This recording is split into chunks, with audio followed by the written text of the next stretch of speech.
All right, so I'm putting the computer back in, and what do I notice?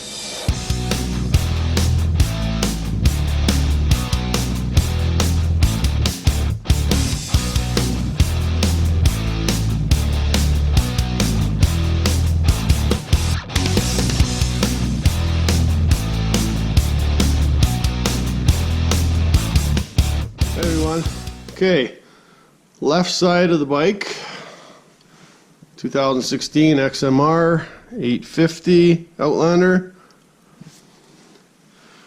just under the snorkel. Right there is the ECU unit. We're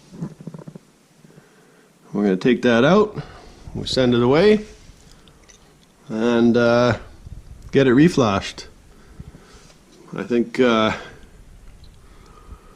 there's like four bolts or so, 4 or 5 bolts holding that on, and the plug. That'll get rid of some of my limits. It'll up my limits give me a little more top speed, rid of reverse limit, that kind of thing. Okay, what it is there's 4 studs, one up under here. Stud there, 2 on the front, and then there's 1 bolt that holds on this protective covering here.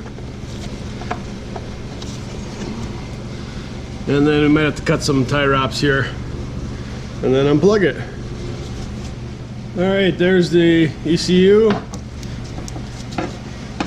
That cable just went up and tucked under that bracket, and everything went onto those studs. Now we got this fancy fangled plug here.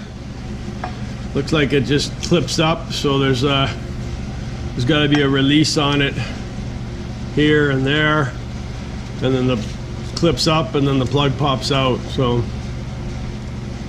that's the way I see it. We'll give her a shot. All right, not too hard to figure out this thing. A little trick to it, but there's only one. Give you a hint, there's only one little latch that holds it, and then you flip the whole latch up. So there's the ECU. That's all it is. Send it away, plug it in, reprogram it, and we'll be flying. And I'll let you know when it comes back and when we start riding in the spring. Hopefully makes a pretty good difference. All right, we got the ECU back from Monster Fuel Injection. Thanks to Jeremy Roberts for putting me onto it, and thanks to Steve Bramham. Reflashed this.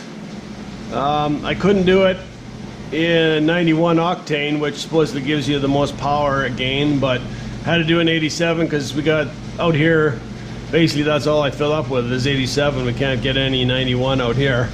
It's a very rarity I go into town and get some, but anyways, it takes away the rear limit, or the reverse limiter, and it ups the RPMs.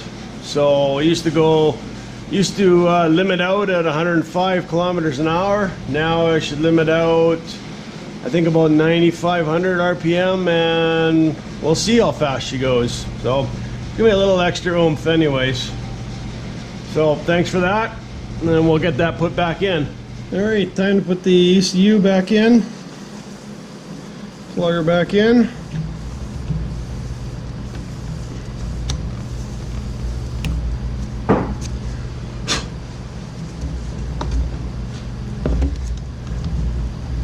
Brackets back on.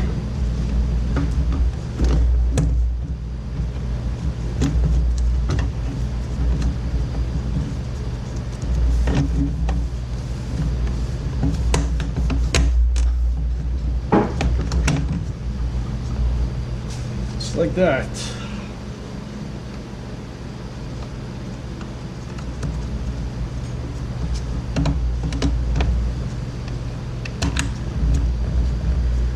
4 nuts and the 1 bolt.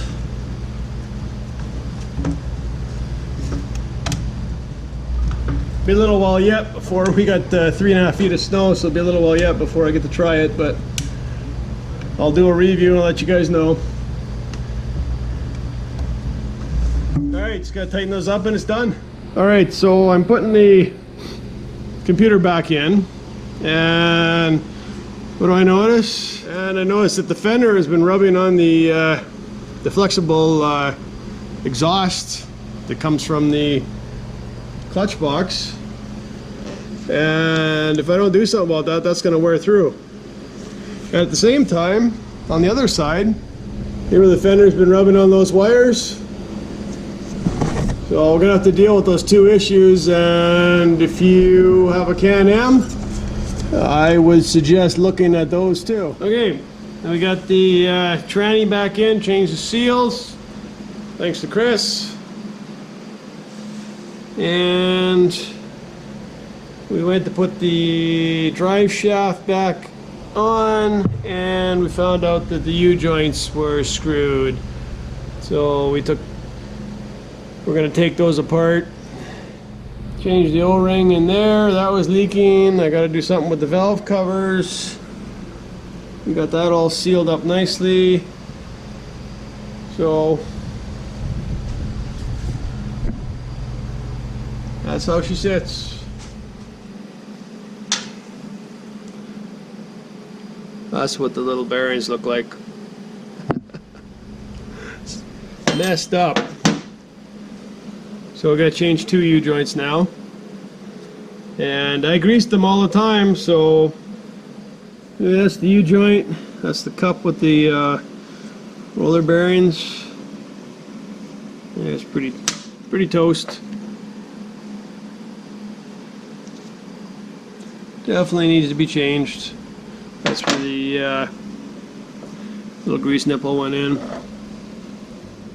Thanks for watching, and we gotta get the rest of this back together. Take care.